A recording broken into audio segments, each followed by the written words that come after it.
So thank you very much for meeting today. This is the Checkpoint project marking 30 years of border crossings.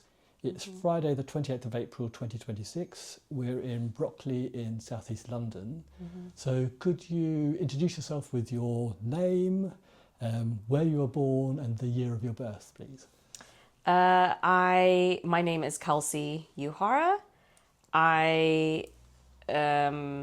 What was the other question? Well, if you spell out your name first. Okay. So my name is spelled Kelsey, last name Yuhara. Okay, and then tell me where you were born and the year of your birth. And I was born in Santa Clara, California in 1988. Okay, and describe yourself for someone who's listening to this rather than watching it. Sure. I am a mixed race, half Asian woman with shoulder length, dark brown hair and brown eyes. I have a nose ring on the left-hand side of my nose. And today I'm wearing a light gray tank top and jeans. Okay, so you were born in the US, you're now here in London. Tell me a bit about your background growing up and what brought you to London. Sure. So as I said, I grew up in the States, in California. That's where I was born, and I lived there until I was 22 when I left, and I moved to Istanbul, where I lived for about 6-7 years. I had always done theater, but I think my going to Istanbul was more about me wanting to just see what could be different that would happen in life. And that was when I started getting into improv comedy and toured a puppet show in Iran, and then eventually got involved with an Italian theater director and brought a show to Edinburgh Fringe. And then after the experience there, I was kind of looking for another place to move anyway. At that point, I had felt like the chapter of my life in Istanbul was over, and I had some friends who had moved here or friends who were from here and I had met but then moved back. So then I joined them in London, essentially, and that's how I ended up here. So with the move to Istanbul, was that about that place that you were drawn to, or was it something about going somewhere else, or what was it that motivated that move? That's maybe way too much to cover in a brief interview, but I think it's twofold. I think in some ways there are things that we're kind of running from, which in my case, I had been auditioning and doing theater in the US, and I think part of it I was really struggling with grappling with my identity in a landscape where people are telling me oh, Obama's president, racism has being solved, but every day what you're experiencing in real life is totally different. So I think in some ways it's I wanted to totally divorce myself from that reality, so running from those kind of things. But I think equally at the same time running towards some kind of adventure and a future that was uncertain, and just seeing where the journey would take me. And I think that excites me about life overall, is just seeing where, how it will unfold. So I'm someone who's taken a lot of those leaps in life, and that was... And then tell me a bit more about, you've arrived in London. Tell me a bit more about why London, what your hopes were here. Yeah, I mean, I think I came with the intention to come back to doing theater in a more focused and intentional way, because I had done some things in Istanbul and beyond, but I had just finished a show at the Edinburgh Fringe and then found an MA in site-specific performance that I decided to apply for and got in, and within 6 months I was already back in London. I had a difficult time leaving Istanbul. I really loved it, but the political situation there was getting worse and worse and worse. Um, and I think also I think I was ready to move on as well. And in terms of like theater work, especially being a foreigner, I do speak Turkish, and it's good, especially at that time. At this point, it's probably a little bit rusty, but there's like a limit to what can be achieved. Also, I think like in a society as well, where like theater is not as much of a thing, let's say, as it is in London, definitely, or in Europe overall. So like a major city in Europe, or if I were to go back to the States or something and like move to New York. But it was kind of like I needed to move somewhere where there is more of that going on.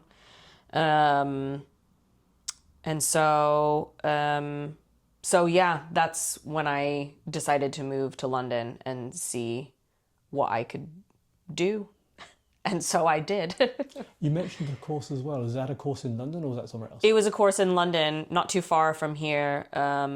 It's a course that no longer exists anymore, sadly, but it was a master's in site-specific performance.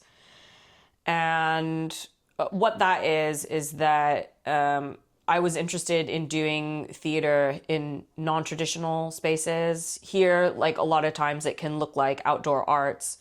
But there's all kinds of inspiring, like immersive things that happen. Like there are immersive things that are also site-based. And also like fringy things that I've heard of that like I haven't actually seen, but like a show where you're sitting in the back seat of a taxi or something and the play is happening in front of you. So these kind of intimate, and yeah, very out of the ordinary performance experiences that can happen. And I felt like that was happening here, and I'm sure also in other places in Europe. But I think having been through the experience of already learning another language, I already speak English, and I know that, you know, if you move somewhere where you need to learn the other language, it's going to take 3 years of study and effort to do that as well. And not that British English is the same as American English. There are differences for sure that I'm uncovering every day. But the baseline is, let's say, like much easier than if I had decided to move to Berlin. So yeah, that was the decision I made, and that was the course that I did. And yeah, since then, just I had told myself I'll do whatever it is in this new environment to find a way to work in the industry, whether it's on stage and I'm performing, which I love, or whether it's behind the scenes doing production and so on. So then tell me what led you to Border Crossings? How did you get involved? What were your expectations? Yeah, so the Border Crossings project that I was involved with was called The Mouth of the Gods. And this is one of those projects that was behind the scenes role, let's say. Like I was project manager for that, which means that I was doing a lot of the things behind the scenes to deliver all of the heritage project aims that were all leading up to a performance kind of like toward the end of the project. But these big heritage projects, there are usually like so many outcomes that need to happen. And this was the second heritage project that I had worked on. I had worked on another big one that's like closer to me in Deptford that was all about the history of Deptford. And after that finished, I was looking for another project to work on essentially, and saw that call out, and it seemed really interesting to me. Yeah, also because of my background, I think the thing that drew me to The Mouth of the Gods was that it was amplifying Indigenous voices, Indigenous arts and practices, and reviving this opera in another language that I had never heard of. And all of that is kind of just so interesting to me personally as a person. So when I'm looking for projects that I want to support, especially from like the backstage side, I feel like I really have to be interested and believe in whose voices are we amplifying, whose story is being told. And so for that, for me, that aspect of the project is really important. Otherwise, I'll find something else to do, really. Like, if I'm going to, because it is a lot of work to project manage anything. And in order to be motivated and stay and like be able to do all of it, like amid the stress, amid like all of the various things that are happening at the same time, I have to really believe in what it is that is being put into the world. So that's how I got involved with border crossings. Describe a bit more about that project so that we know what it all is, and then we'll come back to talking about your experience of it. I have the brochure with me actually now. I'm going to show it because I was actually going through. I was organizing the bookcase today just before you came, but it was a big project that all kind of brought a bunch of things together to show an opera that was written in Chiquitano. Hundreds of years ago. I don't want to be. It's been a couple of years now since that project, so I don't want to be wrong. At the time, I remembered. Oh, okay, yeah, about 200. Yeah, composed in 1720. So a couple hundred years old in a language that is dying, essentially. Like the number of speakers are less and less and less every year. But it was bringing together a bunch of things: dance practices, embroidery practices that had also been revived after 1,000 years, let's say, puppetry, and weaving all of these parts of arts and culture together to be present in the opera that was presented in November 2024. Yeah. And place the geography of this so that people who don't know about it can picture it on the globe. Where is this space? Yeah, sure. So the opera was written somewhere in what is like present day Bolivia, I believe, but obviously borders and everything change over time. And a lot of the it was kind of like a pan South American project. We had people involved who were Peruvian, Bolivian, Ecuadorian, Mexican, because we had all of these different dancers as well involved in the creation of the dance piece. So there are people from all over South and Central America that were taking part. And the history that we had looked at as well to inspire a lot of what ended up being on stage in the British Museum, in the Horniman Museum, were all elements from cultures and peoples from these regions. But yeah, I mean, I think it made me think a lot about borders and what we call places overall, because, like the Paracas culture, like is in present day Peru. This is the stitch that was used for the embroidery. But yeah, what is place really? And these things and borders keep changing over time. So the cultural aspect of it is South American. Mm-hmm. Did that all take place here, or was it in different places? Or tell me a bit more about that. The activity of the project itself all took place here in London. Okay. And the show that was performed at Hoxton Hall. In East London. And a lot of the things that we did also all took place in Hoxton Hall because the project was in partnership with them. So all of the sessions where the embroiderers met to embroider, the puppets were made there. The dance rehearsals took place there. That took place over many months because it was a very collaborative, devised practice. So they all took place over many, many months. And the rehearsals took place there. The only thing that didn't take place there is that we had a bunch of children's choirs involved. So in the local area through Tower Hamlets and Hackney, there were 5 or 6 different schools who were involved. And so, we would go to them and teach them their little two or three arias. So it was like 3 arias, different segments that the children would come and sing at the end of the show with the 2 main performers. So everything was taking place there. There was one of the performers, one of the opera singers in the show did come in from Peru. She lives in Peru, and she flew over to take part in the last segment of the project. So why was that person from Peru when other people were from London or the wider area? I think partially...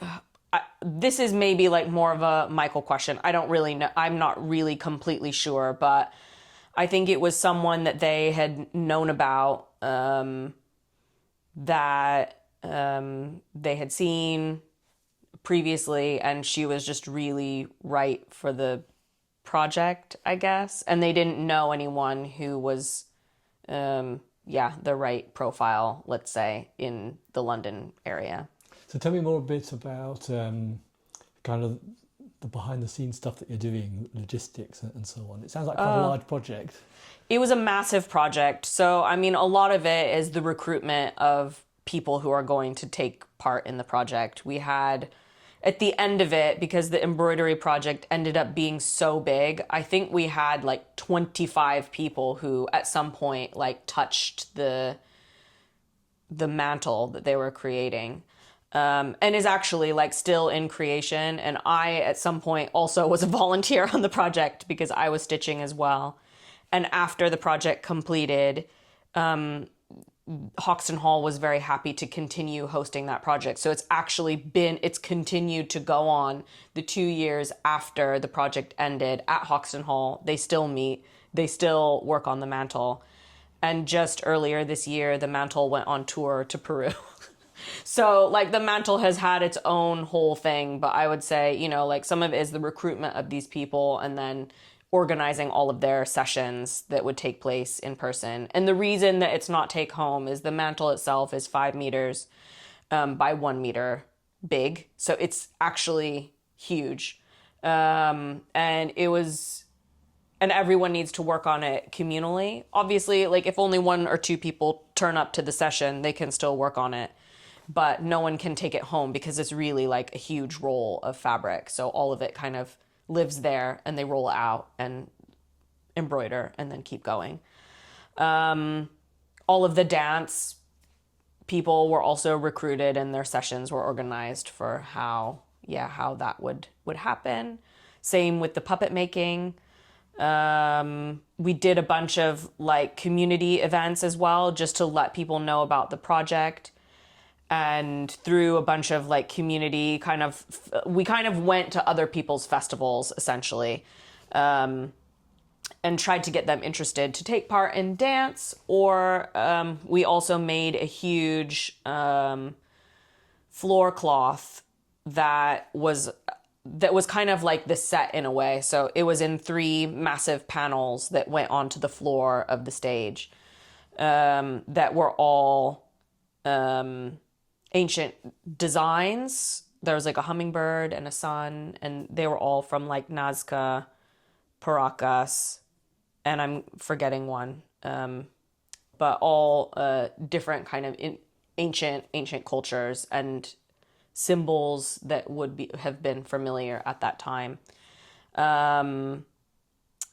And I would say that more than 100 people colored that in, essentially, because we brought all the colors, we brought the designs, and people were coloring in the designs to make this beautiful, vibrant floor cloth that could be seen on the stage during the performances.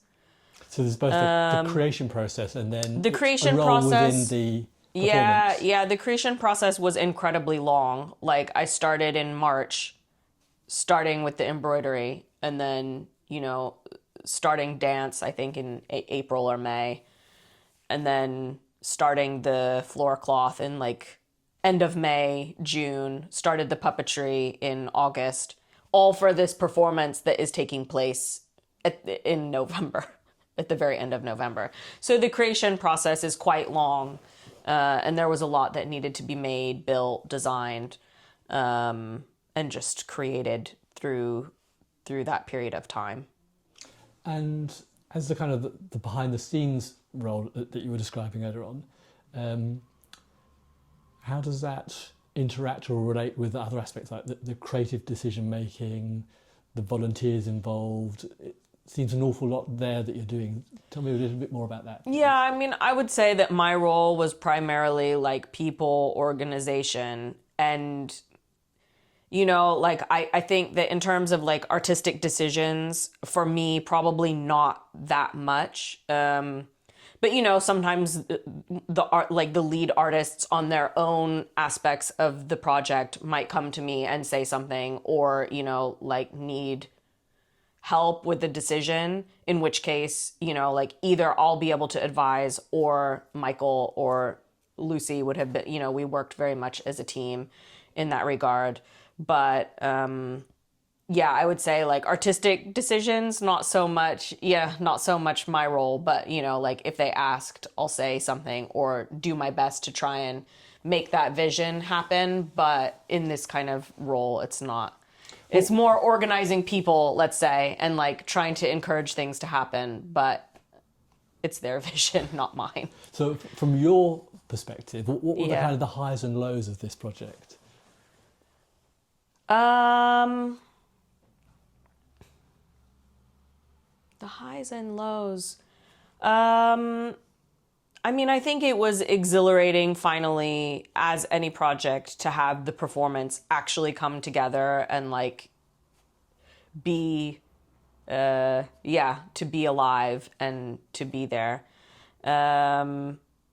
And in terms of lows, I mean, I think, with so many things that are moving parts, and as I said, so many schools involved, which means, 100 children roughly, there are a lot of logistical challenges to make all of that happen. So like definitely like even once the show is on, because it was different casts of kids every single night of the performance, it doesn't, like, usually I think in a normal show at that point, like the production manager or producer can sit back, but like every show in a way was like a new show every single day, because you have a new cast of kids coming in to do the end of the show.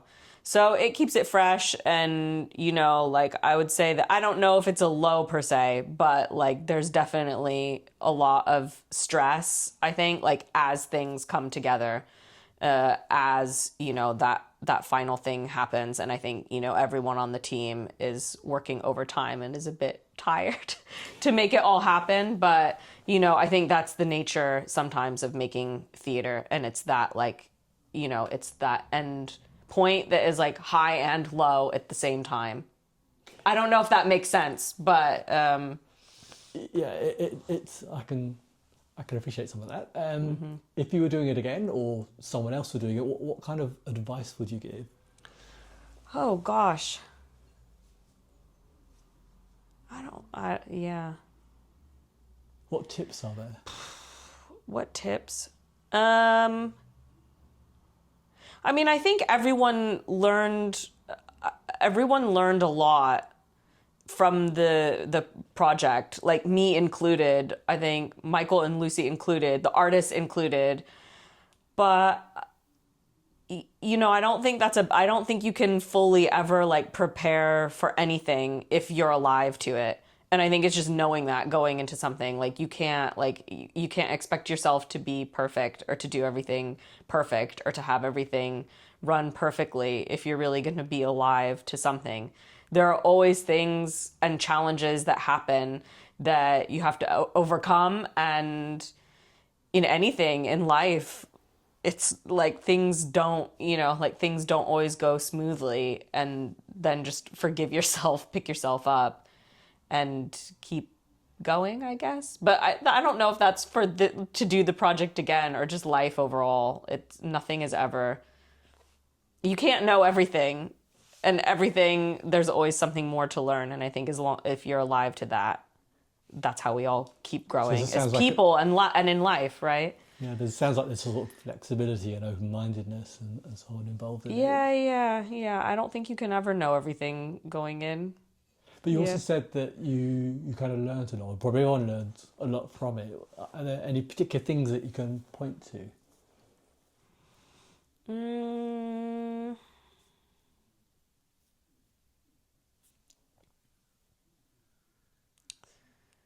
Gosh, I don't know. It's all just like, I don't know. I think it's like tiny details, like how things can be organized or like what to expect. But it's all like very, you know, like these are like the details of events, like how to do, you know, like what may or may not need to be in place, or, you know, what, yeah. What qualities are required then for this sort of role? A lot of organization, a lot of, I think, time management, like not just for yourself, but for other people, in terms of, realistic expectations of what can be done in a certain amount of time. And then communication, you know, because with so many people involved, I think like at the end of it, what is it, like 200, you know, like I'm managing 200 people essentially, you know, like me, not directly, like they'll all be managed. Like if it's the kids, they're also managed by their teachers, you know, but like we're communicating with the teachers to communicate with the children. So, I mean, I think it's just, you need to communicate with the team, with the other people, and not expect people to know what is happening. Any particular challenges involved with children? You know what we had learned through it is that, you know, like the children were written into the grant, but actually the show that ended up happening was actually more mature than, like it wasn't like that family, like there was some violence and stuff. So for young children, some of the content was not that suitable. So that did end up being a challenge, because at some point during the project, we were like, we thought that the children would be in the audience the whole time and then get up on stage, but they were not in the audience the whole time. They were kind of held like in another area until just before their time. They got to watch some of it, but not like the parts that are not suitable for children of like 7 or 8 years old. How did that impinge upon the stuff that you're doing? I mean, Lucy and I were working like very much together in this aspect, and like the schools were very much like in her area. But I think, you know, I was in rehearsals and she might not have been, and then we're realizing, oh wait, like these things in rehearsals like may or may not be great for students. I mean, I don't know like how much it impinges on anything. It's just like more that needs to be organized, because like when that situation arises, it's like, okay, well, we need to safeguard the children, and then it's just putting everything else into place, like where are they going to stay, and then coming up with a plan for how that is going to work in the actual show. And do you have to be dealing with parents, or is it just with the school, the teachers, or how's that work? I would say that aspect was primarily Lucy. She was speaking with the teachers, who are then communicating that with the parents. And luckily, this is all happening like ahead, you know, like a couple of weeks before that actually needs to happen. But, you know, I'm getting permission from the council for all these things, and then making the arrangements in the space for where they're going to go, hiring additional people to be chaperones, because now we need chaperones to be with the kids the whole time downstairs while they're waiting for their time. And what ages are these children? They were like 7, 8, 9. I can't remember like what year group that was, but yeah. Okay, so quite young children then. Yeah, young. Okay. You mentioned also that there are lots of volunteers involved in this process. Yeah. How does that work for you in that project management role?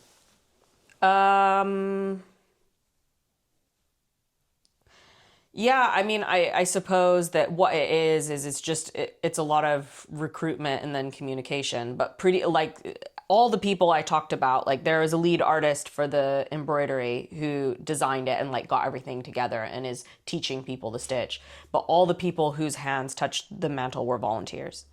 There were two like choreographers for the dance, but everyone else who performed were volunteers. There was a second dance group that was like a broader group where it was like families, children, so on and so forth, who were also involved in like one final dance number.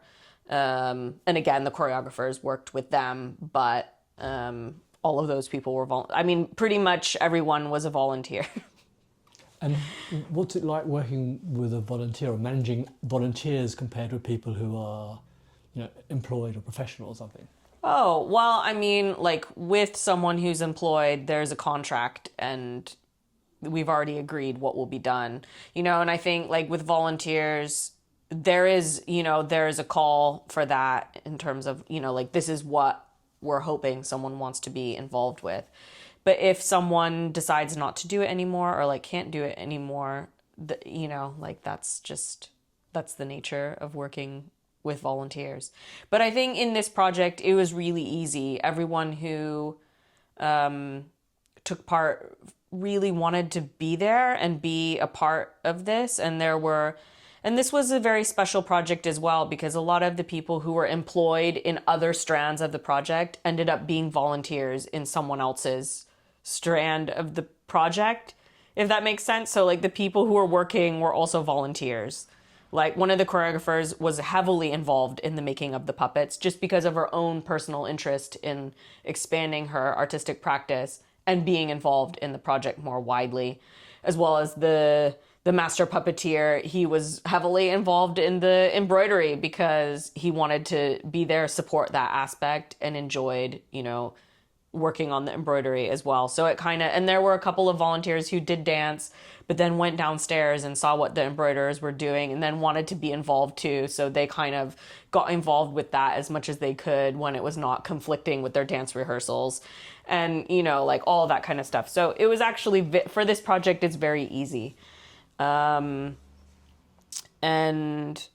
equally for the oral history, of which you are a volunteer, and I also project managed in a much more like light way, because this checkpoint project was much simpler than the Mouth of the Gods. The Mouth of the Gods was very complex, and there were a lot of volunteers involved. But I think if what is on offer is interesting to people, right, and it feels like there's some kind of, you've gotten something, you've gotten training, you're increasing skills, you're a part of something broader, you're meeting interesting people, there's some aspect of community, then, I think people want to be a part of that. So it's not a it's not a problem, let's say, to work with volunteers. Because I think if something's interesting, people just want to be involved. But there's just more coordination because, that's all. And you've mentioned that you yourself became a volunteer in this project. Tell me a bit more about that. Yeah. I embroidered, I worked on the puppets. I colored it. I mean, I colored in the floor cloth because that was enjoyable. I wouldn't say I was really a volunteer on that, but I did color in some of the floor cloth. And then after the project ended, I have continued to go to embroidery sometimes for when the mantle is like still being embroidered, because it's fun and I like the stitch and I like the people, and why not? So it's a way of continuing the participation then, I guess. Yeah. And it's a nice thing to do, I think. And I think maybe it's also just me, but I think a lot of people who want to be involved in something, it's like, I guess, and this is also like when I first moved here, let's say, like you don't have community yet, you don't know things that are going on, because when you first move somewhere, there, like you need to find it slowly over time.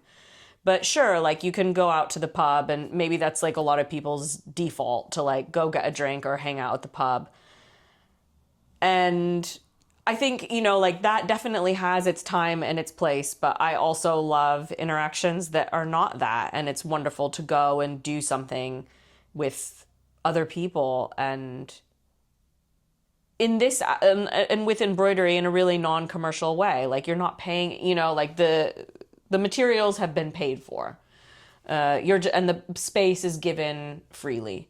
So you're just turning up and taking part in something that doesn't cost anything to you personally, but you get to catch up with other people. You get to do something really peaceful and beautiful as well. And yeah. Sounds wonderful. Mm-hmm. Sounds wonderful. So were there any other aspects of that project? You've mentioned the puppetry, the dance, embroidery, any other elements that we haven't covered? Oh, we did these museum visits. And actually, like, one of the museum visits was just one of these moments that is like a top moment, because what we did is we had gone with two musicians who were a part of the project. And we were with two of the curators as well from the Horniman Museum. And we weren't at the museum, we were at their storage. So it's all of the, like, it's a huge building where it's all of the stuff that they aren't displaying currently at the museum. And we had, before the visit, the musicians, I think, and also Michael and some of the curators had kind of picked things that they wanted to talk about ahead of time and just kind of look at and discuss and talk about it. And it was such a fascinating discussion. And I thought I was only going to be there for like an hour or two, but I ended up being there all day. And I don't know if that's what everyone was. I think actually it was more than everyone was expecting. I think the curators probably thought they'd be there all day because they had planned to be there all day. But I think everyone else who was there thought it would be like, oh, okay, we have like 8 objects. We'll talk a little bit about each one and like that will be it. But we were there all day talking about things. And I was just sitting there in the background, kind of just like at someone who made sure everyone arrived there. But then I couldn't leave because it was just, the discussion was too fascinating about the details of all of these different objects and going deeper and deeper and deeper into what these things were. But what I remember is that there was one thing that they had classified as like a children's toy, like as a rattle or something, but it was something made out of clay, and it was actually a water whistle. So you're meant to put water inside of it, and then if you blow, it will make like a warbling sound. So it was a water whistle. So it was an object that they had classified as a toy, but is actually a musical instrument.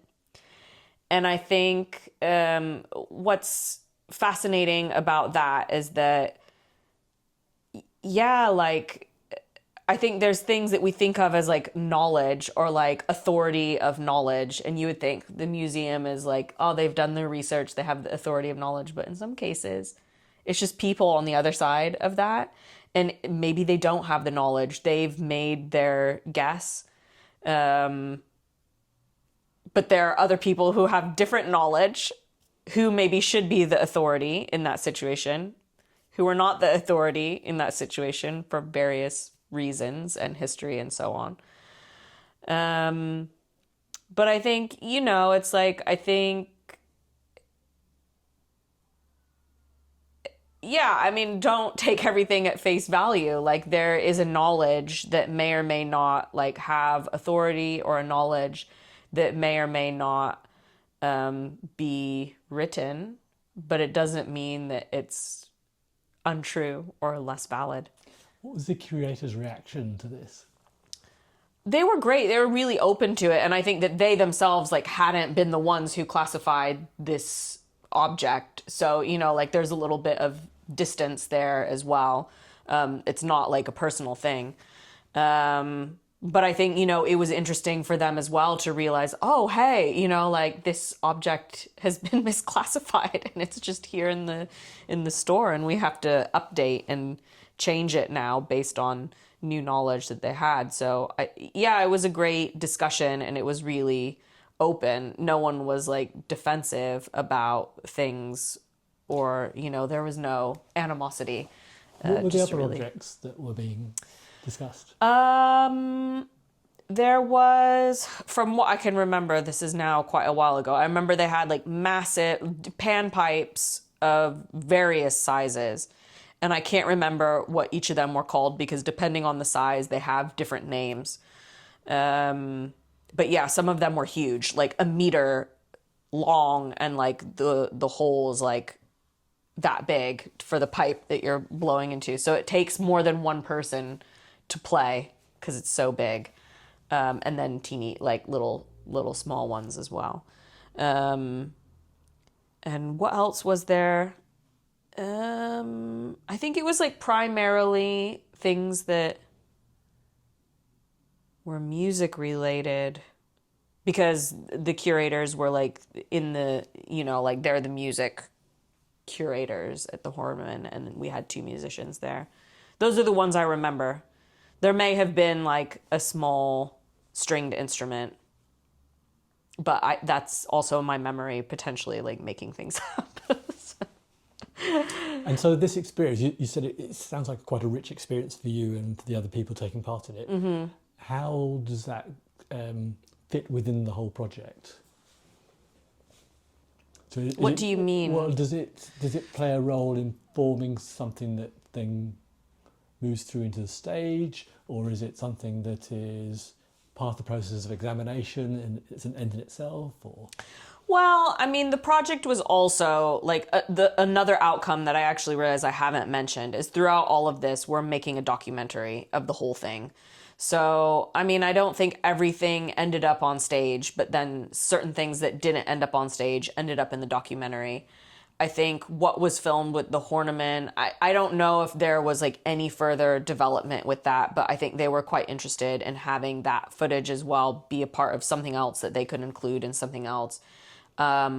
But, like as a freelancer, I worked with border crossings in a set period of time. So I don't know what happened, like what happened or what other discussions have continued on since then after the project in terms of like future life of recordings that happened or other things that happened. But,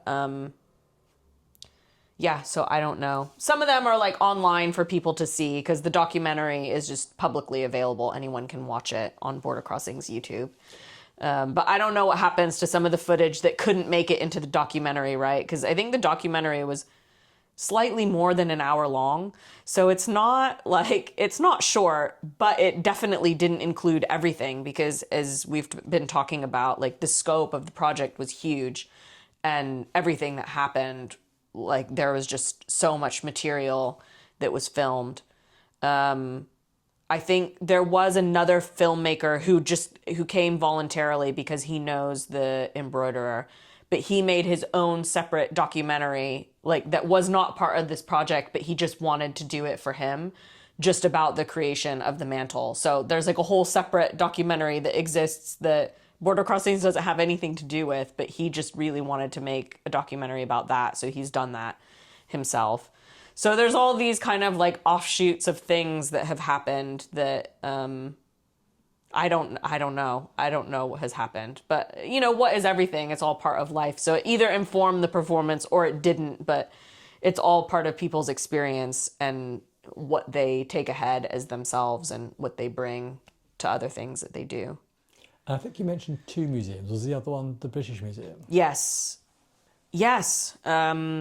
I went to one. They made 2 trips. There's one where we went to one store in London where we looked at ceramics and pottery, and I think there was like one piece that was a gourd that was carved.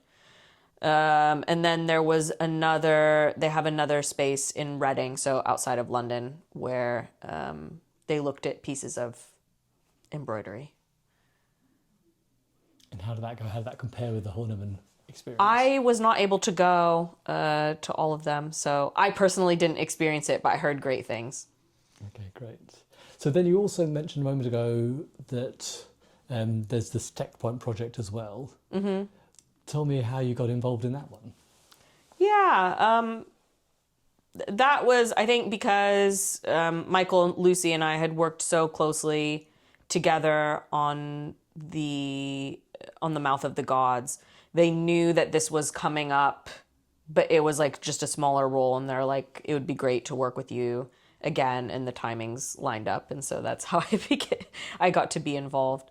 But yeah, I mean, I think this one was great, and there was a ton of interest actually for the volunteers taking part in the Checkpoint project, because it was like get training in oral history and then meet wonderful people and get to hear, make a connection, hear a story.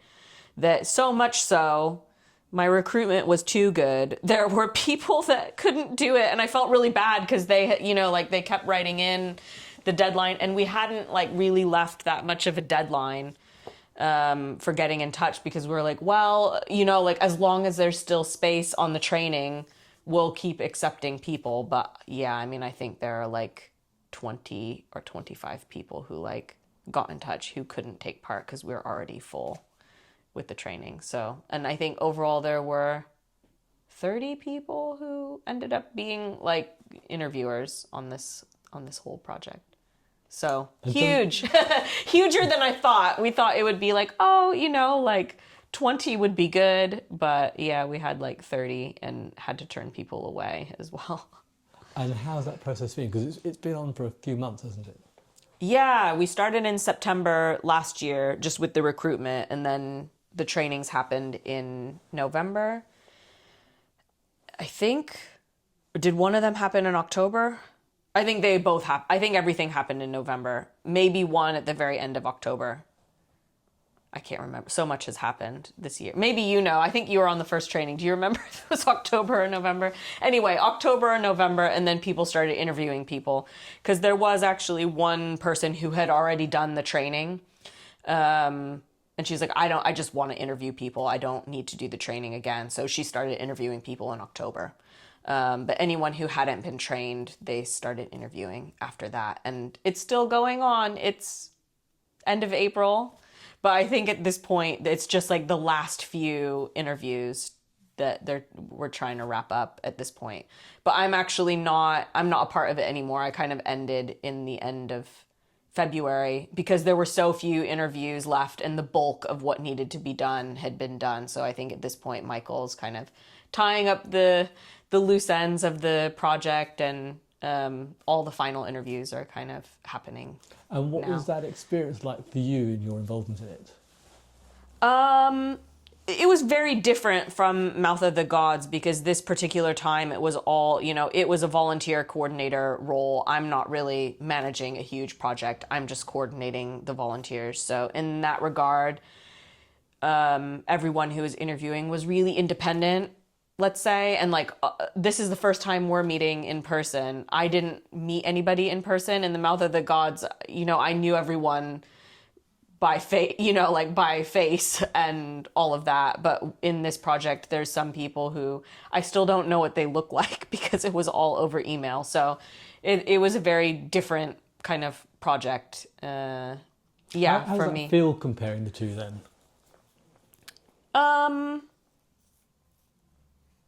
Yeah, I mean, I think both very lovely. But this one, as I said, was a much smaller role for me and much more light touch. So that's just how it is. I'm just a little bit less involved than I was with the other one, but the other one was a huge, huge project. And then there was an event at Hoxton Hall as well, I think. An event. Oh, yes, but for that, I didn't have anything to do with that. So I know about it. I attended the event, but I was there as someone attending the event. So as an audience member, how was it? Yeah, as an audience member. And I've been to a couple of things as an audience member over time that Border Crossings have done since then. And it was great. I'm trying to remember it was it was lovely because some of the people who were interviewing, I got to see them on stage. So it was nice to like put a face to a name, because it's like the interview subjects, it's the same for them. Like some of them, I don't know what they look like. I just have their name and the project they were involved in. So it was nice to put a face to the name for some of the people who were being interviewed. Yeah, and just see the work that they've come up with that is like a reflection, like a looking back on things that have been done previously and people's kind of, yeah, what do you call it? It's not a reimagining. It was like a response, let's say, to things that have been done in the past. So it was like examining it again, which I think is interesting. We should look and examine the past. And so these projects you've been involved in, how do you feel that they have shaped what you've been doing since, or shaping your thoughts and feelings about the work that you do?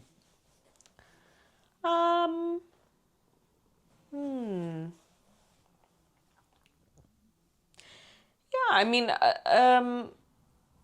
with everything, you know, I think, as I said, there's so many things I learned as being a part of the project that I take on to my current employment.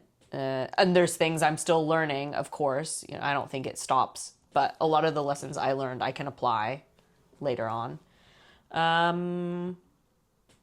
But also the people I met, like the events I go to after, like it's not as an intense of a community, you know, like I think that project was really intense and everyone was like really, and especially toward the end, you're all there creating a show.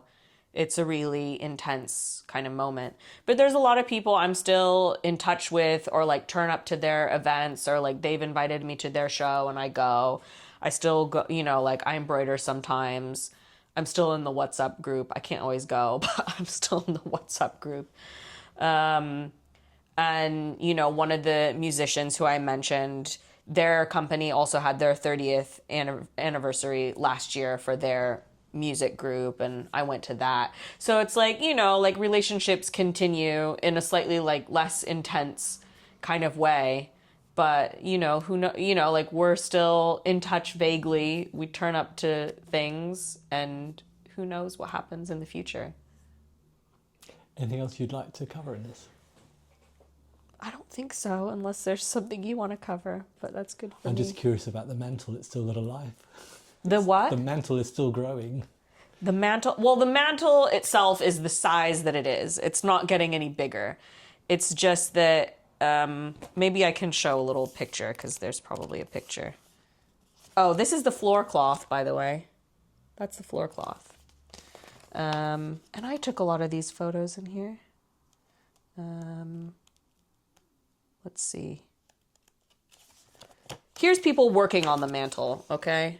That picture there, you probably can't see it, but it's large. It doesn't get any bigger, but it started as like a blank piece of fabric with the designs drawn in. And the goal is to have the entire thing embroidered, including the background.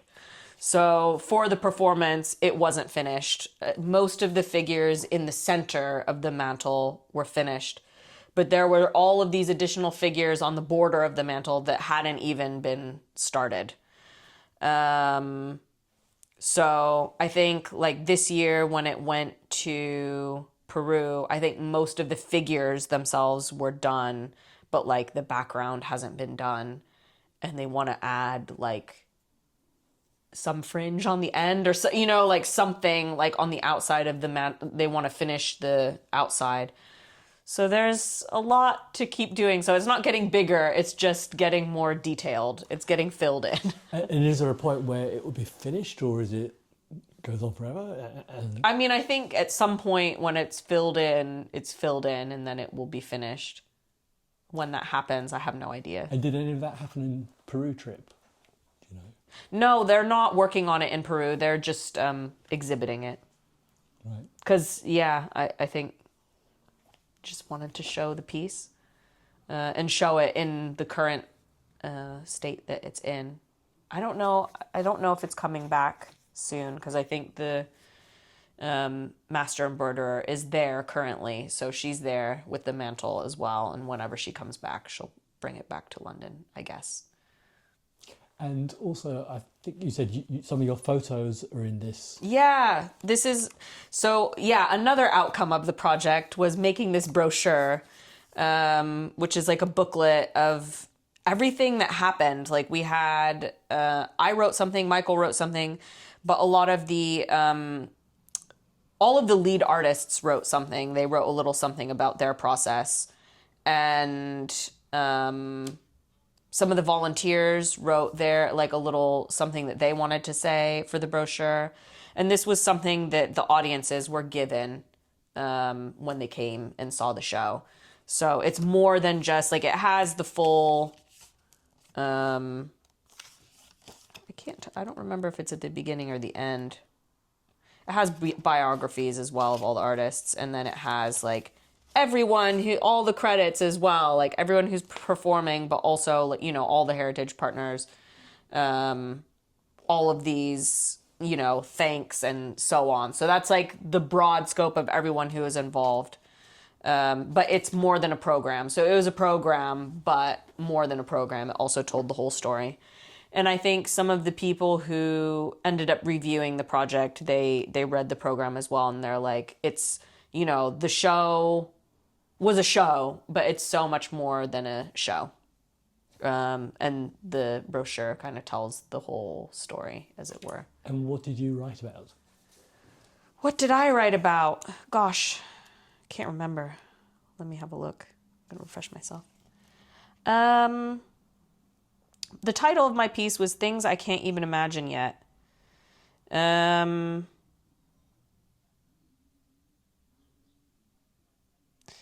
Yeah, so here's a quote. So not just and we've talked a lot about it in this interview.